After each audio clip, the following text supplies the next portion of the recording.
What does it mean for us to call ourselves children of God? What does it mean for us to call ourselves people that live by faith? We see in our 3 different readings this weekend from Kings, from St. Paul, and in our gospel, 3 different expressions of how the prophets in Elijah and the saints in Peter and Paul sought to live their life of faith. But how do you live your life of faith? How did you discern what your vocation in life was? Well, most of us, we kind of ask for some advice, right? We go to our teachers, we go to our priests, we go to our families and say, what do I do? How do I start this process? And so this morning, I was able to witness the ordination of one of our priests, Father Rodrigo Serna. And it was the first time in my own priesthood that I got to witness an ordination of someone that I saw come to our diocese on day 1, my first year as a priest, and he lived with us in the rectory my first year as a priest. And so seeing that discernment process in his life got me to kind of look back and ask myself the question of, well, how do I discern how God is speaking to me in my life? Am I like Elijah in our first reading in the letter to Kings that is just struggling to find God? Well, he's not here in the fire as he's been before, and he's not here in the wind as he's been before. And so he goes to the edge of the cave and he hears this small voice. And that small voice, he's afraid. Now, why is Elijah afraid to hear the voice of God? He's not. He's not afraid to hear the voice of God. He's afraid to see the face of God. Because as we know from some of the earlier on prophets, you cannot see the face of God and live. In fact, we talked about it last week when we talked about the gospel of the Transfiguration, that Moses himself, when he was in the presence of God and received the tablets with the 10 Commandments, that his own complexion was radiant as the sun. That we can't help but be changed when we come into contact with God. And so I ask the question again, what does it mean for you to call yourself a person that is guided by and lives by faith?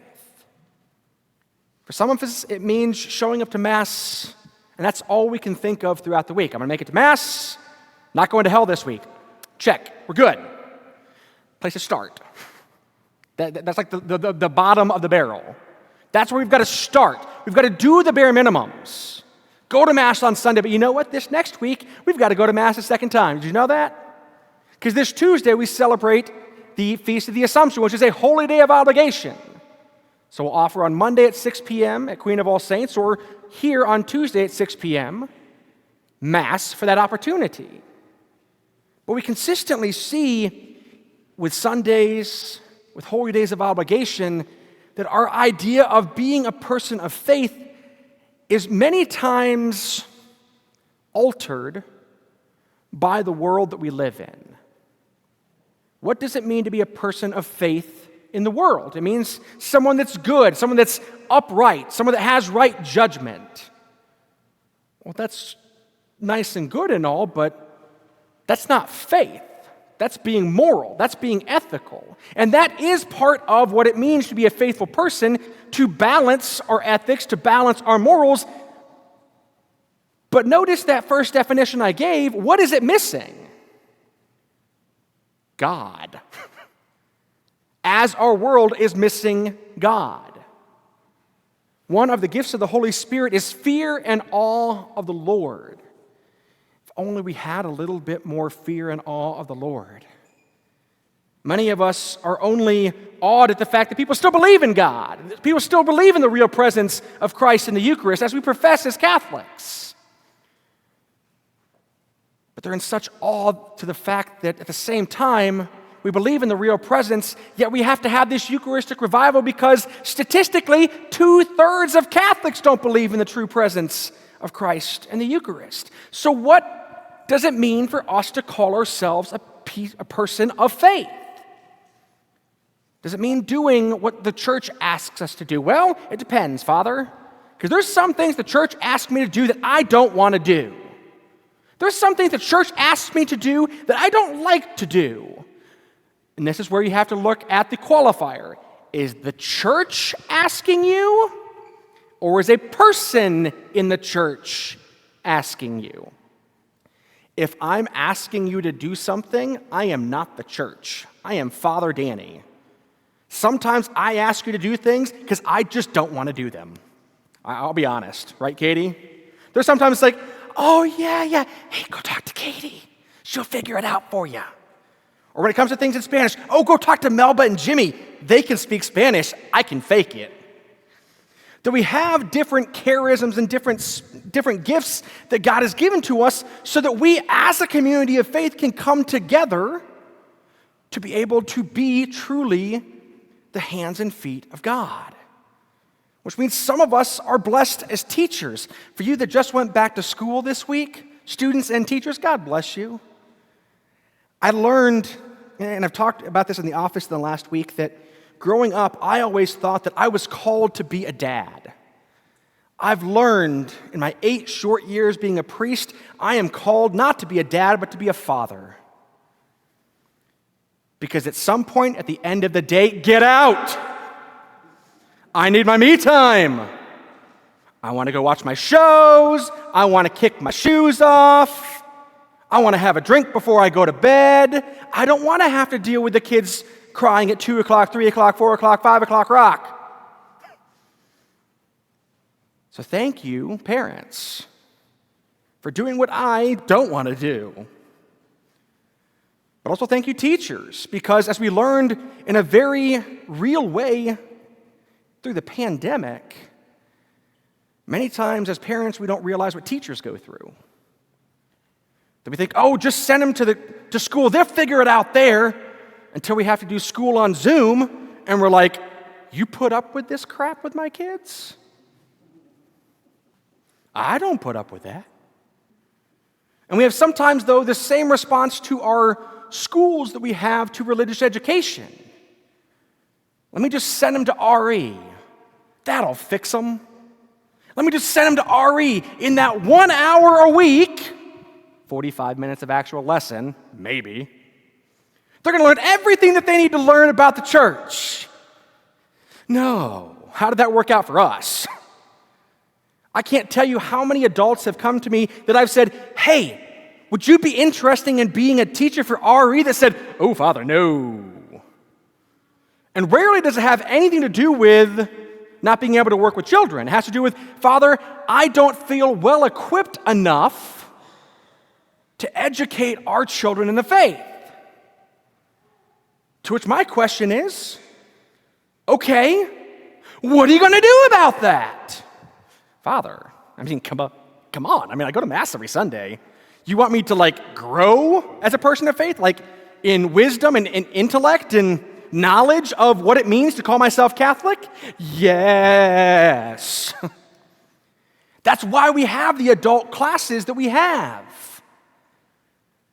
Not just through RCIA, but for every person in the church or seeking to learn more about the church, we all need to grow. I need to continue to learn. But as teachers will tell you, do you know what the best way to learn about a subject is? Teach it. Because you have to know enough in that moment to be able to answer every single one of those questions that you haven't even considered before. And when you have a little kid like me in class, good luck. Because for me to be a person of faith, to answer that question from earlier on in the homily, it's to continue to ask the question, why? Why does God love me? Why does God, in the midst of my sins, still send his Son to suffer and die for me? I don't deserve that. Why, despite my inability to truly deserve God's love, will he continually, time and time and time and time and time, ad nauseum, offer it to me? Through the Eucharist and the sacrament of reconciliation. Why doesn't he just kick me out and say, good luck? Well, he kind of does because he sends us into the world, but we then take some of that responsibility upon ourselves, and our parents and our godparents make that promise, an oath to God. Much like the oath that Deacon Rodrigo made with his hands between the bishop's hands. To teach, to educate. But again, how are we supposed to teach if we don't ourselves know what it is we're supposed to be talking about? So how do we as adults then re-educate ourselves? Because when it comes to vocations, again, we saw 3 different versions of it in this weekend's readings. Elijah, he was like a prospect. He was looking for a way to relate to God, and he found him in that small voice that some of us have gotten, that I've prayed for, of a "this is the voice of God" moment. He got that, but it was more of a "this is the voice of God," not in a creepy way. And then you have people like St. Paul in our second reading, who loved his people so much that he willed and prayed that he would be condemned if only the people that he led would witness to the love of God. Talk about laying your life down for your sheep. I mean, I love you guys, but I don't want to go to hell for you guys. But that was part of the prayer that St. Paul offered in that reading, if you look closely. That's how we are called to love one another. Parents, do you love your kids that much? If there's any of you here, I'd be surprised. Not because you don't love your children, but because as humans, self-preservation for most of us is our number one priority. But as we learn by martyrs in the faith, it's about how do we all journey down that road of faith. And just because we accept the vocation that God has given to us, just because we hear his voice, doesn't mean that we're always going to do so boldly.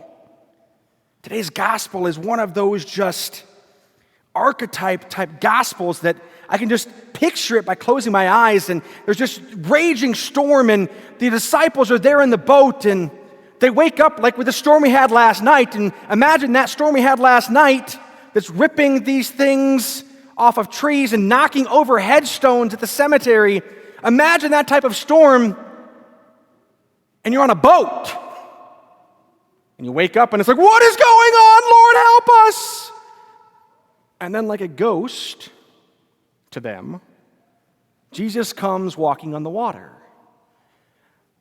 Needless to say, they begin to freak out a little bit. What is going on? And so he says, be not afraid. It's me. Peter says, Lord, if that really is you, call me out to you. Let me walk on the water too. Jesus calls his bluff.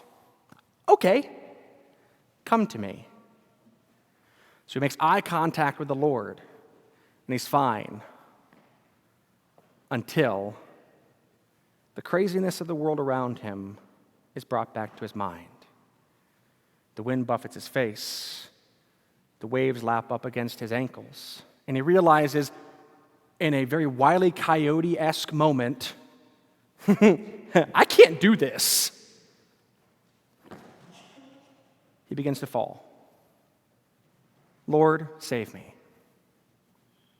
That even when the Lord calls us to faith, and we say, yes, I'm going to follow you in that way, even in that moment, he will continue to offer us a life raft if we ask for it. So what is the storm of faith that is going on in your life? Is it the reality that your youngest or your oldest is moving on to something different in their lives, whether it be them going off to college? Is it a spouse that has passed and died, and the Lord has called them home, and you're trying to figure out, what do I do with my life now? Is it that you're getting older and you're like, Lord, what do I do with my life now? Is it searching for a new job or searching for a new relationship or trying to figure out how to fix a relationship in your life? Call to the Lord and say, Lord, call me to you. And then in faith, take that first step. And even if you take a misstep, rely on the Lord, who will always be there as long as you call to him to forgive you and to help pick you back up. So my brothers and sisters, I ask one more time, how do you practice your faith? How do we practice our faith? May we all have the strength of Elijah, of Paul, and of Peter, that whether we hear his voice, he calls out to us, or we are there leading our own flocks, that we may always seek what the Lord is calling us to.